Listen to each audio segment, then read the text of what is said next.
Not just for Havdalah, but always.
Thank you, Dav. Yeshikaya.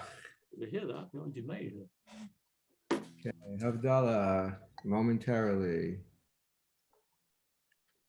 Hine el Yeshua tiftach v'lo echad ki ozi v'zimrat Adonai v'hi Yeshua u'shefte mayim v'sasad Yeshua l'Adonai ha-Yeshua m'cha b'chatecha sel Adonai tzvot iman mizkav l'rehekov sela Adonai tzvot ashrei adam boteach bach Adonai Hoshia, HaMelech Yaneinu V'Yom Koreinu.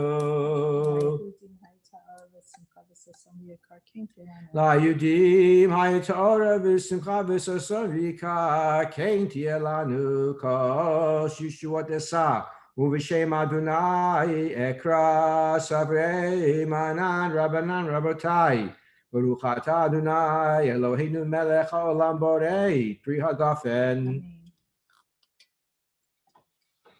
Baruch atah Adonai Eloheinu melech haolam borei minei b'samim.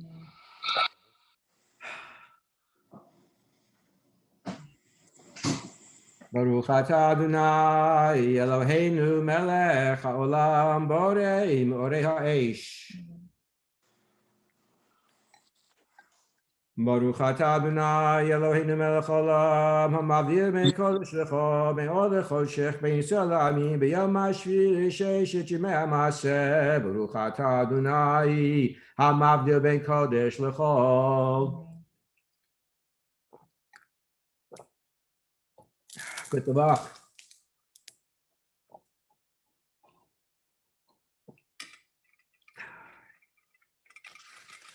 Goodbye. I have a warning before I share with you our story for tonight, our halachic story. Please don't use this to be discouraged in doing anything good. Just a warning, and make sure you get the end. So it's Erev Shabbos. Like most of these halachic stories taking place in Israel, but it could be any place at all, especially Florida, as you'll see soon. Erev Shabbos in a marketplace that's out of the immediate community. And our friend Ruvain is in his car. He did a lot of shopping for Shabbos and plus, and he's put his packages in his vehicle. And he's about to pull away when he notices a neighbor of his, a friend of his, Shimon. And Shimon's carrying a few heavy bags, and he's on his way to a bus stop. And Reuven drives up to where he's standing, and he calls out to him and says, Shimon, come on, I can give you a lift. I'm going right by your house. So Shimon comes in with his 3 bags of fresh, ready to be cooked chickens, and goes into the back seat, puts his bags down. They enjoy their ride home. They have a schmooze with one another. And Reuven pulls up in front of Shimon's house, drops him off, wishes him a good Shabbos, goes to his own home, takes his packages out of his trunk and brings them into his home. He and his wife prepare for Shabbos, have a lovely Shabbos. Sunday afternoon, Reuven comes to go back into his car. He opens the door, and like, you know how in Florida during the hot weather, you open the door and you got the heat that's like rushing out to you. So I guess Judy got the story already, I see. And what comes rushing out of his car is the most foul odor possible. It turns out that while Shimon came into Reuven's car with 3 bags of chickens, he only left with 1. And this was summertime in Israel, and it was like it was 48 hours. These chickens Actually happened to me one time. This chicken was baking and rotting in Reuven's car for 48 hours. He brought it to a super duper car wash. It didn't make much of a difference. He actually wound up having to replace carpeting and the seat coverings because of the intense odor that developed from this chicken. And the question is, does Reuven have to absorb the loss, or is Shimon responsible for the loss? So there are different dimensions to the question. I'm going to share one with you, Rabbi Silverstein, who received this question.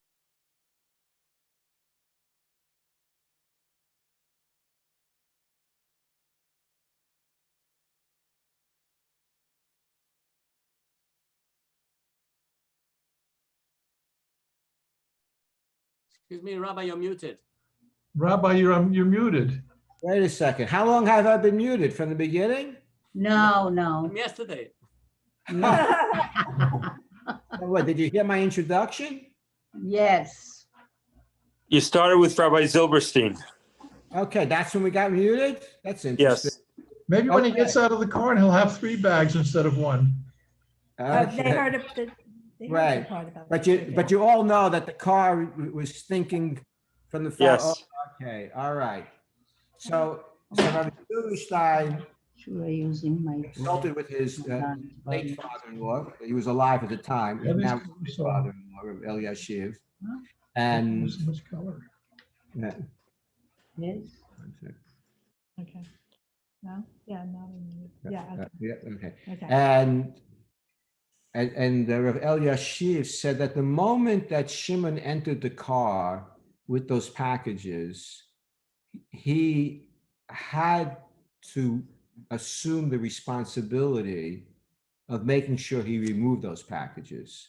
It's no big, secret. It's not like he walked in with some paper for the computer that he forgot.